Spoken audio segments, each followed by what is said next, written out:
Today on CityCast Nashville, it's time for our Friday News Roundup. I'm joined by our executive producer, Whitney Pastorek, and CityCast Nashville contributor, Nicole Williams. Together, we're talking about Nashville's response to the government shutdown, the ongoing controversy around the Office of Homeless Services, and the heartbreaking news that one of East Nashville's most beloved restaurants is closing. But don't worry, y'all. As always, we end on some really good news. It's Friday, November 14th.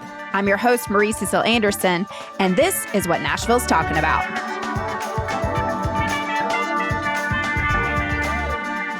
Hey, everybody. I've been out of town for 2 weeks. What did I miss?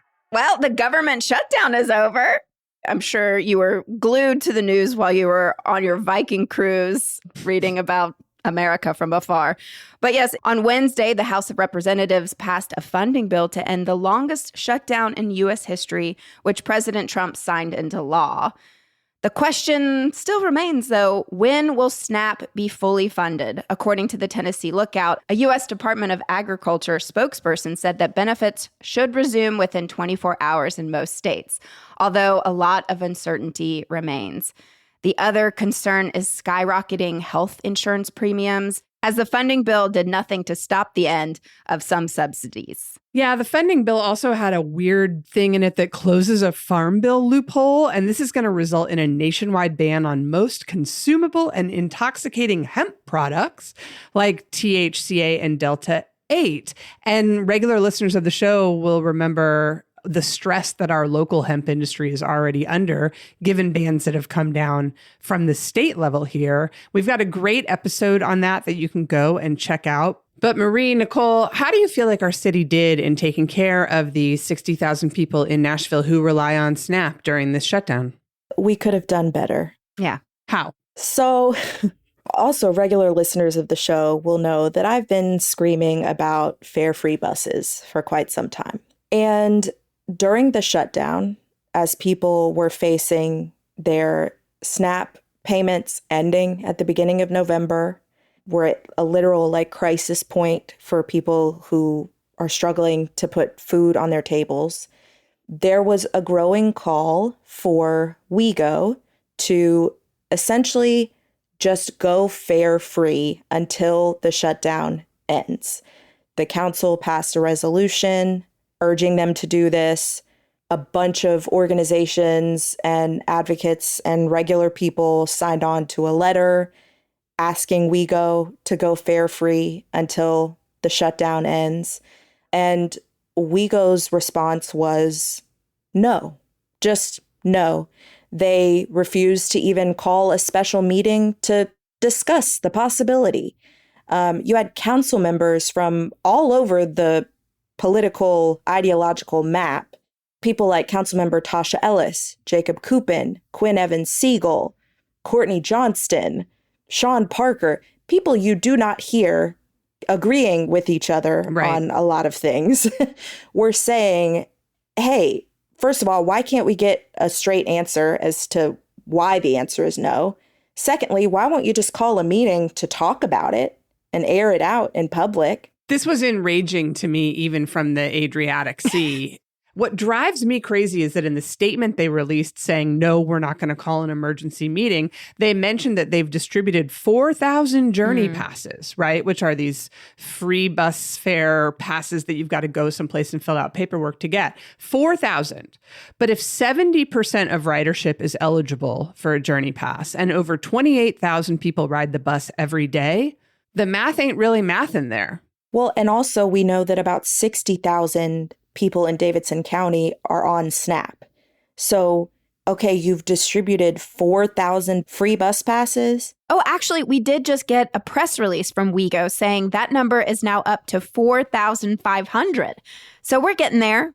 The statement was also frustrating to me because it's really unclear who's making the decision not to have a meeting.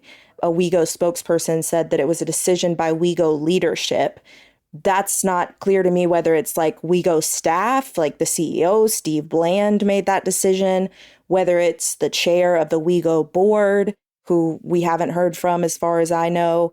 The WeGo board bylaws are not available online, so I don't know the actual mechanism for getting a special meeting called, but for most boards, the chair is empowered through the bylaws to call a special meeting and doesn't actually need staff to say it's okay to call a special meeting. Well, and I know our boards and commissions are really confusing, but it boggles my mind why our mayor couldn't just be like, we're doing this, make it happen.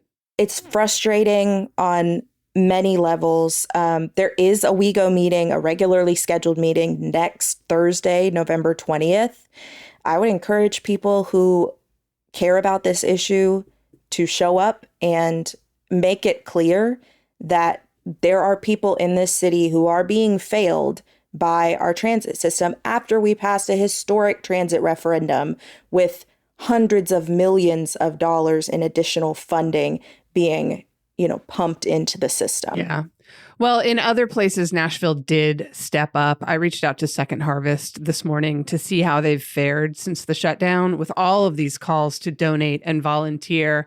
And their spokesperson responded to say, we've had nearly 5,000 volunteer hours donated since October 28th, which is when our Hunger Can't Wait campaign kicked off. We've also raised more than $750,000 and nearly 2 million pounds of food from community donations in that same time period. Metro Social Services is also going to continue their food pop-ups that they've been doing all year. And I appreciated the release containing a quote from Executive Director Renee Pratt, who said, "We are relieved and grateful that SNAP benefits are resuming, but please understand that the food crisis existed prior to that." And they emphasized that 1 in 5 Nashville children suffer from food insecurity. And Marie, you did a great interview this week with somebody talking about SNAP benefits. Tell us about that. Yes. So I spoke with Signe Anderson from the Tennessee Justice Center. She's the Senior Director of Nutrition Advocacy for them. And in our conversation, she really educated us on the importance of SNAP for working families. But she especially reiterated, while food banks do amazing work, 1 food bank meal is equivalent to 9 meals that the SNAP program provides. So the expectation that charities can solve this problem is real misunderstanding. It's not possible for our pantries and our food banks to make up the gap of what SNAP provides. And she said, SNAP is the best anti-hunger program that we have in the United States. So again, if you haven't listened to the episode, we're really proud of it. It just reiterates how important SNAP is. Well, all of this really makes me think of the other thing that some Nashville residents can be doing this week, and that's voting. Early voting is now open in the Tennessee Congressional District 7 race between State Representative Afton Bain and Republican candidate Matt Van Epps. Marie, Nicole, how has that race been shaken out in my absence? Well, the Nashville Banner is reporting that thanks to the success of Democrats nationwide on Election Day last Tuesday, where districts shifted an average of 16 points to the left, the Democratic National Committee is considering this race a priority, pouring money into the state Democratic Party to support Representative Afton Bain, and mobilizing its national network of volunteers to help with phone banking and driving turnout. I'm going to cry. That's so beautiful. Little Tennessee. We never get any attention. I'm so happy. But this is still a 20-point race. That's kind of been the split historically in that district. Yeah. So what are the Republicans up to? Well, there was a teletown hall with Van Epps and President Trump last night, or a tele-rally or Teletubby, whatever you want to call it. The Banner also spoke with Alex Joyner, the campaign manager for Van Epps, and he had an interesting quote. He said, "This isn't a normal R+20 race. I mean, the district is still very conservative, but there are a couple of challenges here. So are we concerned about last Tuesday? I mean, a little, but do we think that it's going to cause us to lose the race? No." Joyner said, "But we're not taking anything for granted." Which may explain the tele-rally. The Teletubby with the president. Well, Joyner also in that same article, he called it, quote, a turnout race, and said he thought neither candidate was likely to sway any voters to the other side of the aisle, and that he would have a pretty good idea of their chances based on whether or not Davidson County was voting. That's us. So Yes. according to the banner, at the end of the day on Wednesday, Davidson County reported, drumroll please, 1,150 votes, which is up more than 160% from the 440 voters on the first day of early voting in the primary. That is a step in the right direction. Is it a large enough step in the right direction? Nicole, how are you reading these tea leaves right now?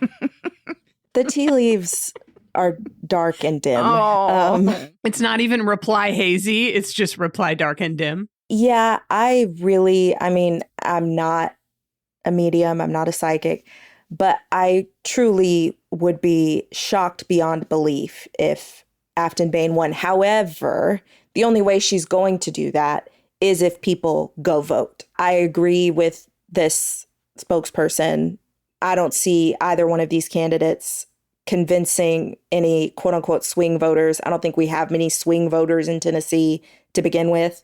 And so I really do think it's about like get your base out. And I think that that's what this tele-rally with President Trump was about energizing the Republican base. No matter how you swing, voters, all my swingers out there, early voting is open this weekend. You can go to any early voting location to cast your ballot. You don't have to go to your polling place. And what a great thing to do over the weekend. All right, let's take a quick break. And when we come back, it's time for what I understand is a new segment that we have, folks. I think that someone coined a term Thanks for. to Nicole Williams, we have Metro Moments coming up next.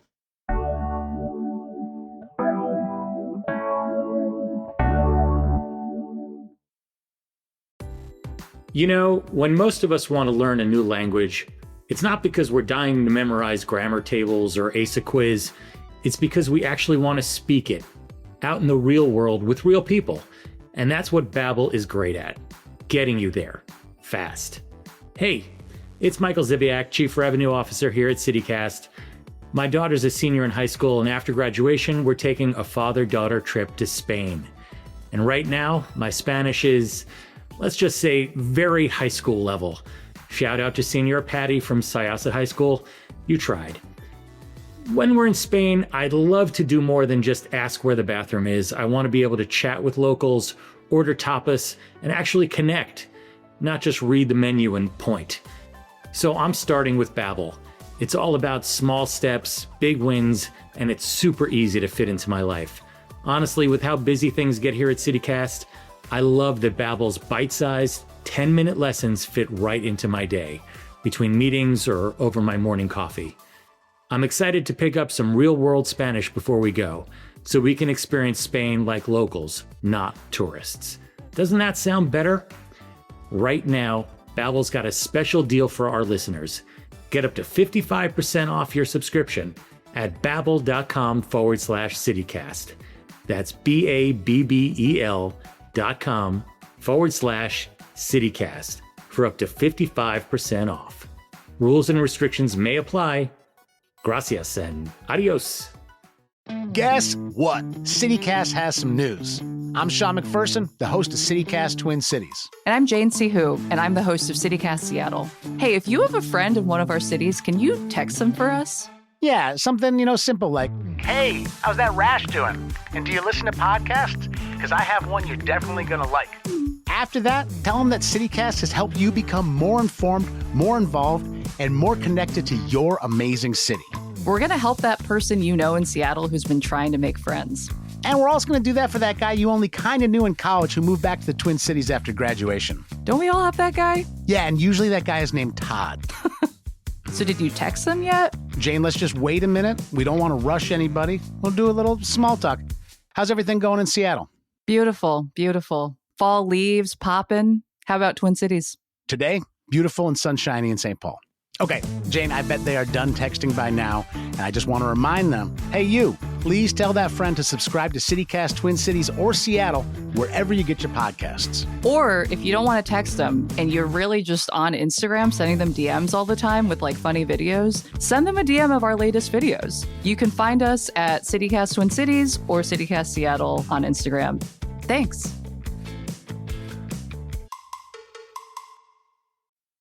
This week, Nashville Scene's Best of Nashville Metro Watchdog Mike Lacey, reported on his Substack that a case manager with Step Up, one of Metro's partner service providers, has resigned rather than continue working in the Office of Homeless Services' non-traditional rapid rehousing program. In their resignation letter, the employee wrote that OHS's expectations no longer align with the values and principles of social work, and that they witnessed homeless families were repeatedly re-victimized through OHS's promises. Whitney, can you remind our listeners what Director of OHS, April Calvin, is being accused of doing in connection with this non-traditional rapid rehousing program? Well, essentially, as our friend Eli Monica at the Nashville Scene reported and explained on this podcast while I was out, Director Calvin has been handpicking families and moving them into housing with a promise that their rent would be covered. And then those rent payments fell through, which left some of the families facing eviction from the incredibly crappy apartments that they'd been placed in. So this is bucking the continuum of care. We've talked about the continuum of care a lot on this show, which is the whole system that's in place to ensure that our unhoused community is cared for in an organized and equitable way. And, Mike Lacey also did some great reporting on this too, which I angrily read while I was in Europe. He uncovered a text chain where Director Calvin is saying things like, please select the families that have smaller kids or smaller family size. And then she ends this chain by saying, great job, ladies, and posting a picture of a frog relaxing on a lily pad, which just why? Nicole, from what we understand from Mike Lacey's reporting, there's been some rebranding of the term too. What is MRF? MRF is Mom. Reesboro? Mom, I'd like to. Yeah, know. Murfreesboro. MRRF, so MRF. MRF. It's the Metro Rapid Response Fund. So they've now rebranded as the Metro Rapid Response Fund. And at a Homelessness Planning Council meeting earlier this week, Director Calvin sort of addressed the reporting by Eli, explained-ish this program, clarified that it is intended to operate outside of the established system, because that's exactly how we want it to be operating, apparently, because we need that flexibility. She, after, a 10, 15-minute monologue, she also admitted that she had not read the article. Is it because it was fake news again? She said she couldn't get past the first sentence because it was not factual. So she couldn't respond to specific questions from a planning council member about details of cases that were laid out in the article, families who had allegedly fallen through the cracks. But she was very quick to defend the Office of Homeless Services, vaguely alluded to this might be someone else's fault, but said OHS always has to take the blame for things, but they never point fingers, except at the media. Where are we at with the audit of the Office good of Homeless question. Services? Ongoing. The audit committee approved it a few months ago, but audits take time. Particularly, this was kind of an amorphous request that the internal audit department is going to have to figure out the best way to ask the questions and get the information that the committee is looking for. So that's in the process. Got it. But the internal audit department, from my experience, these people are diligent. They are hardworking. They get things done as quickly as it's possible to get things done. I've been watching audit committee meetings for years, and I've always been impressed with the work that the internal audit department does. So I'll be looking forward to what they find out. Well, I'm going to get up on just a real brief soapbox. Another thing that might be coming down the pike at the federal level is the end of housing first dollars, which is billions of dollars that the federal government gives to cities in order to build their continuums of care and set up exactly the system we're supposed to have now. Should that occur, that's going to leave Nashville's unhoused community in even a worse bind than it's currently in. And I personally would really like to think that the people at the helm of helping those people, the department that's supposed to help those people, are doing everything above board with transparency in the right order as best that they can so that we are prepared for the end of those funds. And right now I have an ongoing question mark about whether or not that's true. I think a lot of people do. Well, listeners at home, If you're not already subscribed to Mike Lacey's Substack, we encourage you to do so since he's following this investigation very closely with lots of updates. We'll put a link in our show notes. Let's move on to the most heartbreaking news of the week, which I was not very happy that, welcome back to Nashville. Margot is closing. This restaurant that has anchored 5 Points and been such an important part of Nashville's culinary scene, even before we were It City, is going to shut down next June. Owner Margot McCormick says that after 25 years, it's time to move on, especially given everything that's happened in the last 5 years. Y'all might remember the 1-2 punch of the 2020 tornado, followed by COVID, and then just all the changes in the local restaurant industry that we've talked about on this show with Jen Harbin and others, how difficult it is in this climate to keep the doors of an independent restaurant open. I don't know what else could even go in that space. They are famous for not having a walk-in or a freezer. So all their produce is fresh that day. They make with what they get. So I'm a little stressed it's going to get torn down and turned into a hotel. No. Oh, that would ruin 5 Points. Now, 3 Crow closing already ruined 5 Points, but this is but just Margot another going nail away. in the coffin. I mean, I've had some of the best meals of my life there. Truly. I had duck there recently, and delicious. It was outstanding. I've actually been there. What? But years Nicole, ago. you But left that's your how house. good it is. That's true. That Nicole has been there. Yes. Yes. So Yes. you have until June 2026 if you want to eat at this restaurant. That is so good. Even Nicole Williams left her house to eat there. Get your butts to 5 Points. And they were also just named as one of Nashville's 25 best restaurants by the Tennessean in a list that came out this week. I loved this list because it kicked off with Silver Sands, which is an incredible meat and three that also almost ran aground in the pandemic, but they held on and they are awesome. It also contained all 3 of our new Michelin star joints, Bastion, Catbirdsea, and Locust, and they named Case et Noco as the best restaurant in town. But the list contains so many of my East Nashville faves like Limo and Lyra and SS Guy. Marie, was there anything on there that made you happy? Kisser. I love Kisser. It's my favorite restaurant in the world. Always love to see a shout out for Kisser. An International Market was also on there, which was great. So it's a lot of the same stuff. It is. It's, these lists tend to feature all the same folks, but not Silver Sands. Butterlamp was on there, which is this really cool spot over by Novelette, which is my favorite bookstore. So you can go to an independent bookstore and then go and get incredible bread and butter and wine at Butterlamp on Chapel Avenue. Let's turn our attention to actually food that people can afford. We want to kick off good news early by letting you know that the Monroe Street Kroger in North Nashville is finally open after undergoing renovations for the past 6 months. Now, y'all, if you listen to our episode on food deserts in North Nashville, you understand how important this Kroger is to that community. So we are thrilled that it is back and open for business. I can't believe you're going to make me applaud a Kroger, but welcome back, Monroe Street Kroger. Yay! All right, more good news after the break.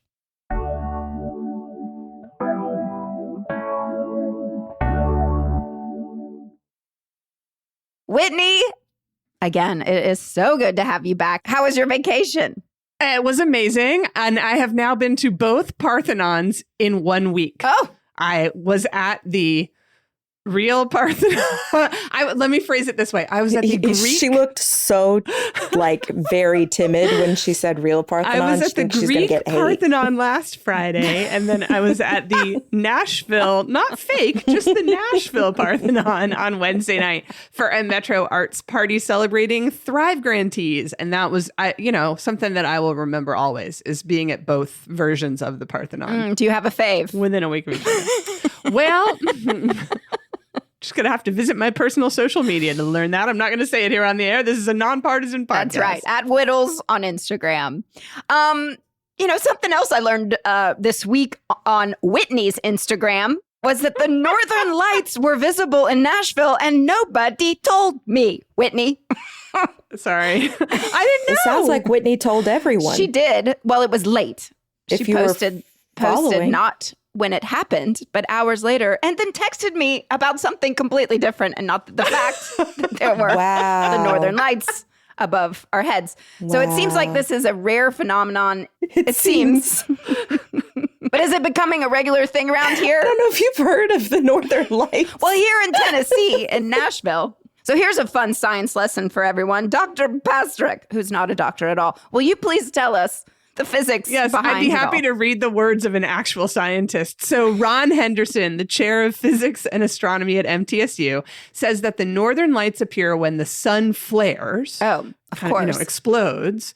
And the particles rain down to Earth. So as he explained it to News Channel 5, quote, what happens is there's so many particles, they don't all get used up in the North Pole. They start making it further and further south. So the more particles there are, the further south you get to see them. And we did get the chance to see them on multiple days this week. And it was super cool. I went out to the Cornelia Fort Air Park on Tuesday night and I could see them through my phone and almost see them through my naked eye, although I might have just been hallucinating and wishing that that was true. But I was literally the only person out there. And then I got multiple texts that night or the next morning from people being like, what? The Northern, how did you know? And I'm like, the internet told me. I'm always on the damn internet and I learned things. And you tried to tell the internet too, and the internet didn't show up. Right. If the internet doesn't listen when I post pictures and say, go to the air park right now, I can't help the internet. Is the internet me? I'm just so glad I went all the way to Iceland last month to see the Northern Lights when I could have just seen them in my backyard. Great. Love it. But hey, now we've got some not so good news. I don't know. This is kind of neutral news. Nashville SC captain Walker Zimmerman will leave the club as a free agent this offseason. That got announced on Wednesday. And even if you don't follow soccer, you've definitely seen his photo around town. He's the guy that used to have the man bun. I've seen a lot of people with man buns. It's true. The 32-year-old Zimmerman, who is also a member of the U.S. men's national team, joined the franchise right after we joined Major League Soccer, and he was named Defender of the Year back in 2020 and 2021. But he had a really rough season. He got a very scary concussion super early on, and he missed a lot of games. And when he came back, he didn't even have the man bun anymore. So I know that fans will miss him, but this is why I say this is kind of neutral news. I'm okay with this move. He was making a very high salary, like the 28th highest salary in the league. So it will open up space for us to bring in some newer and younger players. And we had such an incredible season. I think we can only go up from here. So thank you for your service, Walker Zimmerman. I will never forget the time the Tennessean called you Walter. All right. Well, lots of awesome other events to check out this weekend. The Nashville Black Market is back tonight at the Nashville Farmers Market, and it's Gospel Music Edition. Tickets are only $5 and kids get in for free. And y'all, it's really exciting to see this pop-up grow. So come out, support this pop-up of Black-owned businesses, artists, food vendors. Like I said, there's going to be gospel music, and they can absolutely guarantee a good time on a Friday night. And also, our absolute favorite thing to do over the holidays, Zoolumination at the Nashville. Zoolumination is back at the Nashville Zoo. And if you haven't gone, Nicole, you gotta go. This is the nation's largest lantern festival and a personal favorite of Margaret Kingsbury, our newsletter editor.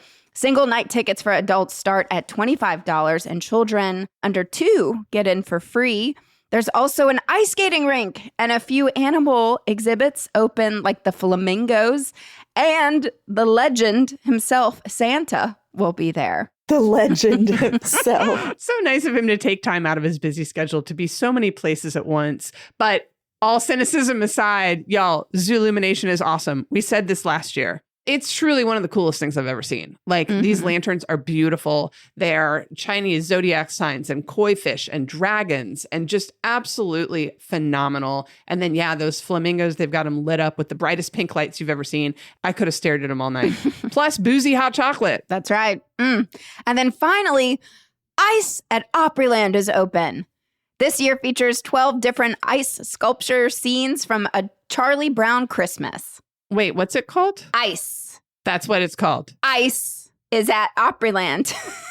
We're just calling the festive Ice holiday display Ice in the year of our Lord 2025.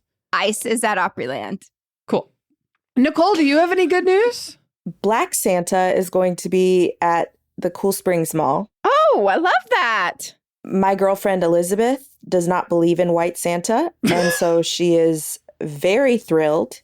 And she says that we will be taking our dog Margot to get pictures with Black Santa. Oh my gosh, you've just given me. Can we put them on our Instagram when that occurs? I'm going to have to say yes, absolutely. Hell yeah. This is going to be amazing. Get ready to Stay go tuned, viral. listeners.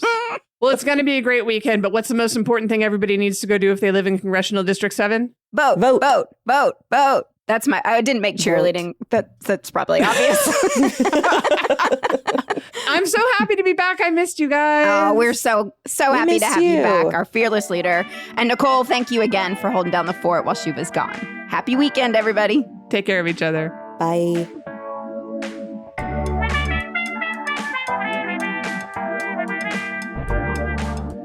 That's all for today here on CityCast Nashville. And don't forget, you can support this show and get great perks by becoming a CityCast Nashville neighbor at membership.citycast.fm. I'm your host, Marie Cecile Anderson.